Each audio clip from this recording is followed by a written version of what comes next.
तिमाही की 19वीं किस्त, जिसके अंतर्गत 9.8 करोड़ से अधिक किसान परिवारों को रुपये 22,000 करोड़ से अधिक की धनराशि सीधे उनके बैंक खातों में हस्तांतरित की जाएगी। इसी के साथ 10,000 FPO किसान उत्पादक संगठन के सफलतापूर्वक गठन को राष्ट्र को समर्पण।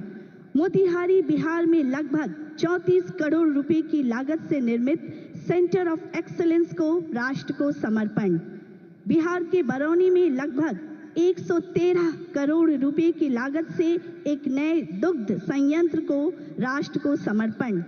रुपये 526 करोड़ की लागत से तैयार 36.45 किलोमीटर लंबे डबलिंग ऑफ वारसलीगंज नवादा तिलैया को राष्ट्र को समर्पण। तत्पश्चात 47 करोड़ रुपए की लागत से निर्मित 342 मीटर लंबे इस्माइलपुर रफीगंज ओवरब्रिज फ्लाईओवर राष्ट्र को समर्पित करेंगे। माननीय प्रधानमंत्री जी से करबद्ध निवेदन है कि वे अपने कर कमलों से बटन दबाकर सभी जन कल्याणकारी और विकास योजनाओं का शुभारंभ करें। इसके साथ ही एक ऑडियो वीडियो प्रस्तुति द्वारा इसके बारे में महत्वपूर्ण जानकारी प्राप्त करेंगे।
यशस्वी प्रधानमंत्री श्री नरेंद्र मोदी जी के नेतृत्व में हमारे किसानों की समृद्धि के लिए और खेती को आधुनिक और लाभकारी बनाने के लिए बीते 10 वर्षों में अथक और समग्र प्रयास किए गए हैं। हमारे मेहनती किसान भाई बहनों के हितों के लिए समर्पित भारत सरकार ने मिट्टी की जांच और सिंचाई से लेकर खाद तक, बीज और बीमा से लेकर बाजार तक, क्रेडिट कार्ड से लेकर ड्रोन के उपयोग तक और FPO से लेकर किसान समृद्धि केंद्र तक ऐसी कई पहलों से कृषि क्षेत्र को नई मजबूती दी है।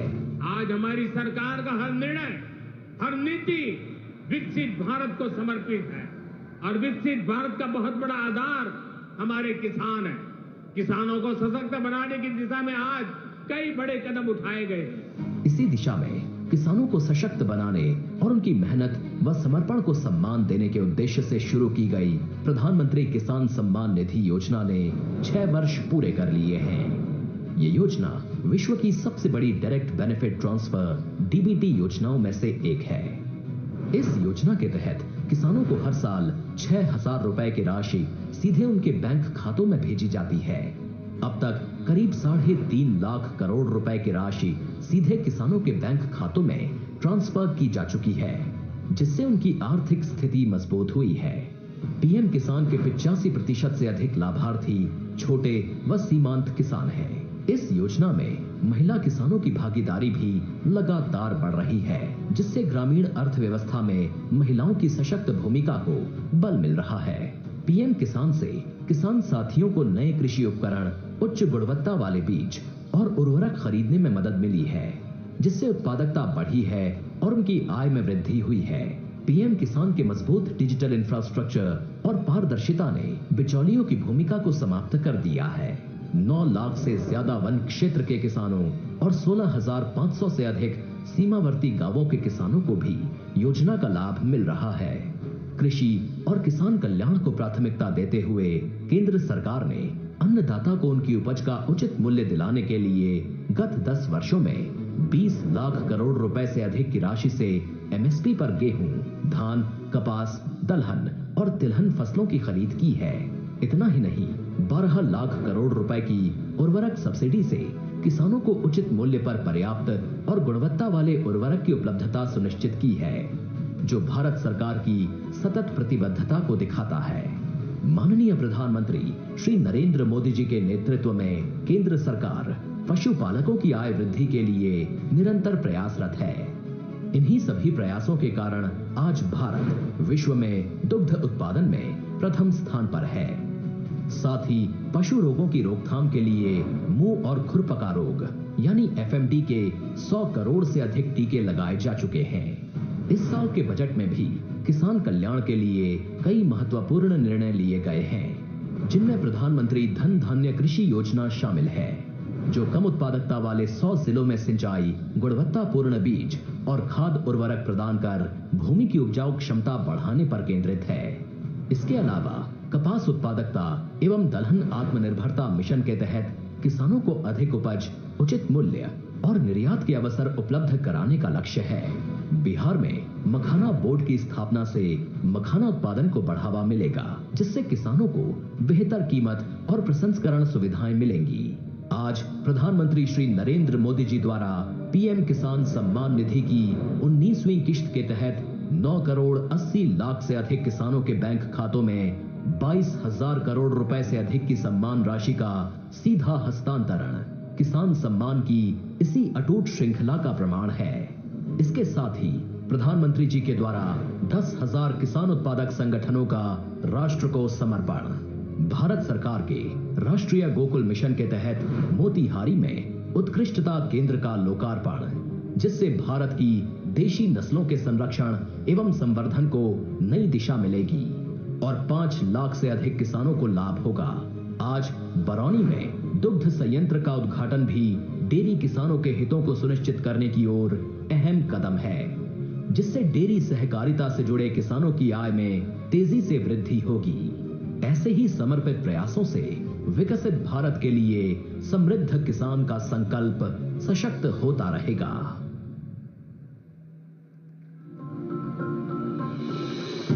बिहार, जहां बुद्ध को ज्ञान और महावीर को निर्वाण प्राप्त हुआ, कृषि बिहार की अर्थव्यवस्था का मुख्य आधार है और राज्य की 77% आबादी कृषि पर निर्भर है।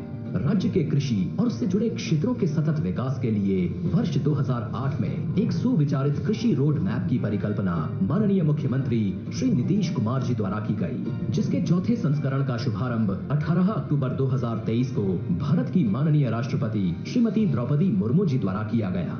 वर्ष 2008 के प्रथम कृषि रोड मैप की शुरुआत से राज्य सरकार के 12 विभाग आपसी समन्वय से राज्य के कृषि और संबद्ध क्षेत्रों के चहुमुखी विकास के लिए कार्य कर रहे हैं, जिनके प्रभाव स्वरूप आज बिहार देश में मक्के का दूसरा सबसे बड़ा, गेहूं और चावल में छठा, मसूर में चौथा, मूंग और गन्ने में 5वां सबसे बड़ा उत्पादक राज्य बन चुका है।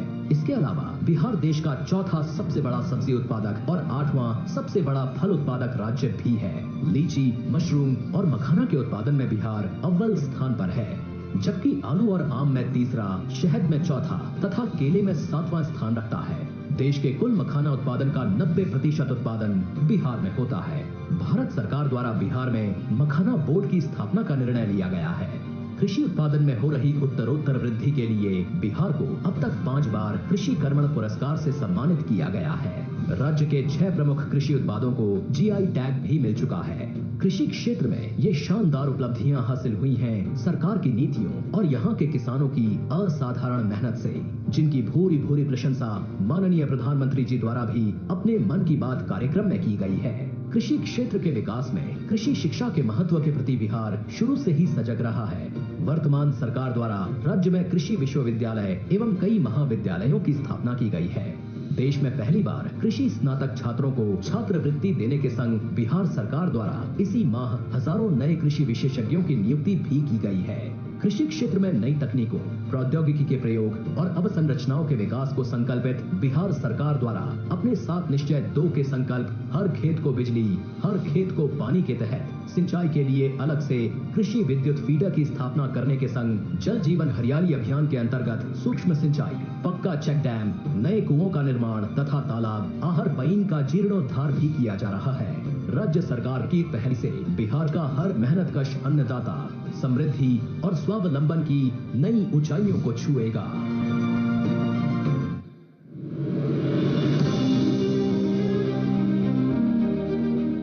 विकसित भारत के लिए विकसित बिहार का निर्माण, ये है डबल इंजन सरकार का संकल्प। बिहार वो धरती है जिसने सदियों तक देश का नेतृत्व किया। विकसित भारत के लिए बिहार का विकसित होना उतना ही जरूरी है। प्रधानमंत्री मोदी जी ने इस साल के बजट में बिहार को रेलवे के लिए रिकॉर्ड 10,000 करोड़ रुपए से अधिक दिए हैं। आज बिहार में 12 वंदे भारत ट्रेनें एवं देश की पहली अमृत भारत एक्सप्रेस ट्रेन चल रही हैं। इसी श्रृंखला में आज बिहार को 2 नई रेल परियोजनाओं की सौगात मिल रही है। वारिसलीगंज नवादा तिलैया रेलखंड का दोहरीकरण, 500 करोड़ रुपए से अधिक की लागत से बना 36 किलोमीटर लंबा ये रेलखंड यातायात क्षमता बढ़ाने के साथ ही मेन लाइन और सहयोगी लाइन पर ट्रैफिक दबाव को भी कम करेगा। इसका लाभ नवादा और आसपास के जिलों की बड़ी आबादी को तो मिलेगा ही, साथ ही दिल्ली हावड़ा मार्ग पर यात्रा करने वाले यात्री भी लाभान्वित होंगे। दूसरा प्रोजेक्ट है करीब 50 करोड़ रुपए की लागत वाला Ismailpur Rafiganj road over bridge. इससे औरंगाबाद जिले में रेल एवं सड़क यातायात सुगम और सुरक्षित होगा। स्थानीय लोगों को रेलवे क्रॉसिंग पर अब रुकना नहीं पड़ेगा और वे निर्बाध यात्रा कर सकेंगे। बिहार के लोगों के हितों के लिए और बिहार के समग्र विकास के लिए केंद्र और